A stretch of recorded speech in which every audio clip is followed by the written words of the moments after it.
Me parece una gran labor la que tú lideras desde este programa y desde los grupos de trabajo que tienes alrededor del pensamiento de Zuleta. Y pues me parece que es muy honroso que también hayan incluido a Toño en este repertorio.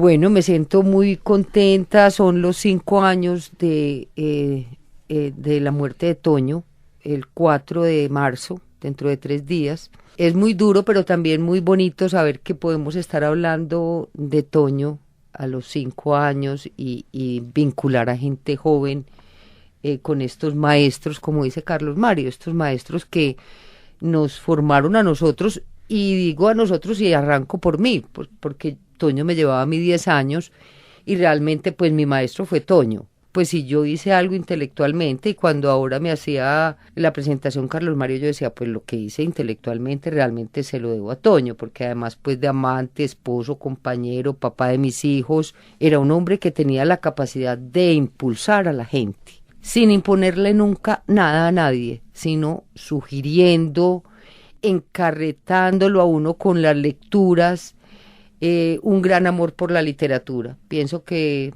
pues el amor de Toño por la literatura era muy grande, y yo creo que se lo logró transmitir a sus estudiantes en los cursos de historia y literatura. Yo creo que Carlos Mario fue uno de esos contagiados con ese tema de la literatura. Entonces era una pasión muy, muy grande de Toño.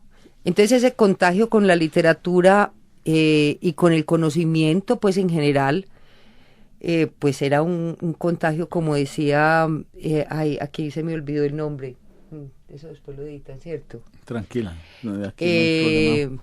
Garavito, Edgar Garavito, Edgar que decía Garavito. que había un contagio ad eternum, pues que Toño le había contagiado ad eternum, le había hecho el contagio de la filosofía, le había, dijéramos, sí, lo había contagiado con la filosofía. Entonces pienso que pues contagiar a alguien es eso, encarretarlo, es hacerlo amar lo que el otro ama. Entonces realmente pues pienso que ser maestro es lograr contagiar, es lograr encarretar al otro con aquello que por una u otra razón estos personajes que llamamos maestros lograron serlo, porque por circunstancias de la vida, por su historia personal, lograron amar y relacionarse de una manera con el conocimiento, de una manera muy especial, de una manera donde su vida estaba comprometida con el conocimiento. Y además es muy,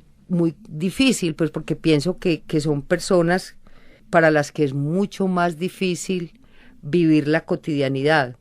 Sin embargo, yo pienso que lo bonito de Toño fue que logró combinar esas dos cosas, ese amor por el conocimiento y la vida cotidiana y la vida familiar y el afecto de todas aquellas personas que lo rodeábamos.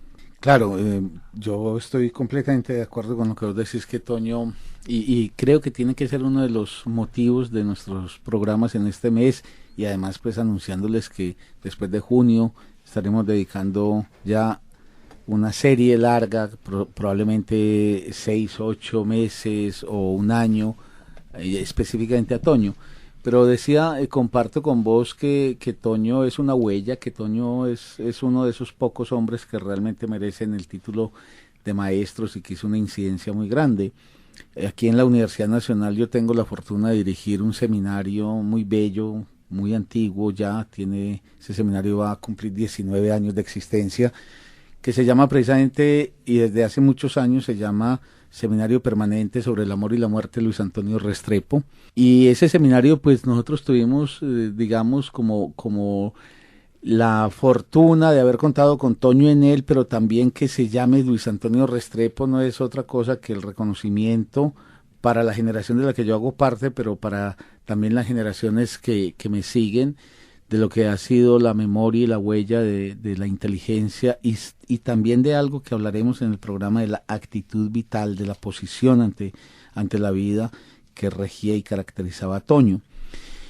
Gloria, yo quisiera comenzar, y no sé si Alejo y Sandra luego tendrán también sus inquietudes propias, por una cosa muy, muy elemental, y es Imagínate que quien está oyéndonos no sabe de Toño Restrepo sino el nombre y ese profesor que hizo parte de la Universidad Nacional, etcétera.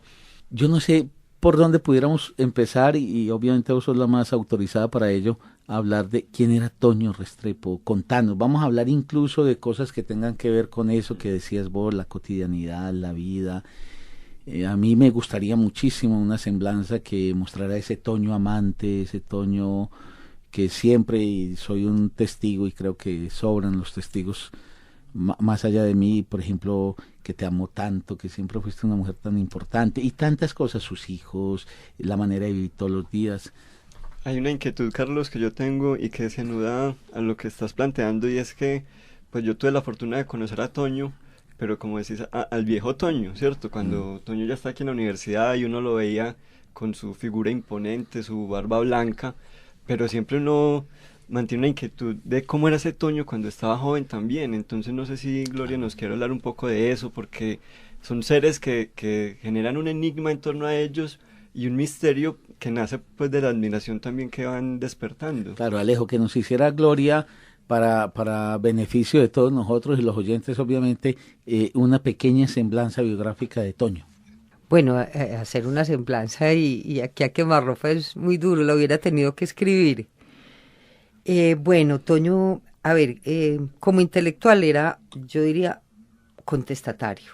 Toño siempre fue crítico con el sistema, fue crítico con las instituciones, pero logró combinar esa crítica, esa capacidad de crítica, de cuestionar, de interrogar, también con, digamos, con una propuesta positiva del conocimiento, de tener el conocimiento, la filosofía, la literatura como posibles, digamos, formas de conocer y de aproximarse al mundo. Bueno, ese Toño contestatario lo podemos, por ejemplo, ver desde el colegio. Él estudiaba en el Colegio de San José. ¿Él nació en qué año, Gloria? Toño nació en 1938. Yo no quise arrancar por ahí porque me parecía demasiado formalista. No. Nació en Medellín en 1938. Toño fue hijo único 7 años. La mamá era una maestra formada en la Normal. Y Toño dice que su amor a la historia se lo debía a su madre, porque pues la abuelita Marta, como le dicen mis hijos, le hablaba de historia pues desde que Toño tuvo conciencia de la vida, le contaba las historias de la Revolución Francesa, le regaló el Quijote, le regaló a Shakespeare. O sea, fue una madre que siempre estuvo impulsándolo intelectualmente, apoyándolo. Y bueno, lástima, no traje una dedicatoria muy bonita. Después en otro programa de pronto se la leemos, la dedicatoria que le hizo a su madre del primer libro. Es muy bella y es haciéndole ese reconocimiento de ella como un personaje central en su formación intelectual. O sea, ese contagio con la historia y con el pensamiento se lo produjo su madre. Y él lo reconoce así en esa dedicatoria. Su papá tenía un taller de mecánica, autodidacta, se llamaba Antonio Restrepo Uribe, era un hombre muy parrandista, muy alegre, tocaba guitarra, murió relativamente joven, murió de 40 y pico de años cuando Toño tenía 13 años. Entonces, pues, Toño pierde el padre en un momento muy, muy clave de la vida de un ser humano, que es la adolescencia, los 13 años. Toño me decía que cuando estaba en la clínica el papá le dio un derrame cerebral. Cuando estaba en la clínica y a las 3 de la mañana, Toño era un gran narrador, decía a las 3 de la mañana hoy en la clínica Santana sonaron las campanas de la iglesia de San José. Y cuando dijeron, se murió Antonio, Toño dijo, en ese momento dejé de creer en Dios.